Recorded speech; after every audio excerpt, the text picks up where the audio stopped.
जाम इरफान अली खुश्क जी रिपोर्ट मुताबिक़ गर्मीपद में इज़ाफ़े बाद बिजली जी लोड शेडिंग वधी वई। शहर ऐं बेराड़ी में गुज़िरियल 8 कलाकनि खां मुसलसिल बिजली बंदि सबबि रहवासी परेशान थी विया। मस्जिदुनि ऐं घरनि में पीअण जे पाणी जो सख़्तु बहिरान पैदा थी वियो। शहर जा कारोबारी ऐं ऑफिस में कमु कंदड़ माण्हू परेशानी खे मुंहुं ॾियण लॻा।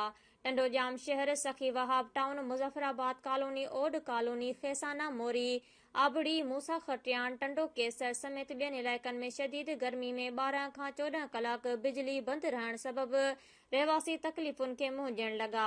शहरिन हेस्को चीफ समेत ॿियनि वसवारनि खां इख़्तियारनि खां मुतालबो कयो आहे त टंडोजाम शहर ऐं भरपासे वारनि इलाइक़नि में बिजली फ़राहमी वारो निज़ाम बहितर बणाए बिलनि जी मुकमिल अदायगी कंदड़ इलाइक़नि मां लोड शेडिंग ख़तमु करे नोमा ट्रांसफार्मर लॻाए लोड शेडिंग ते ज़ाब्तो आंदो वञे।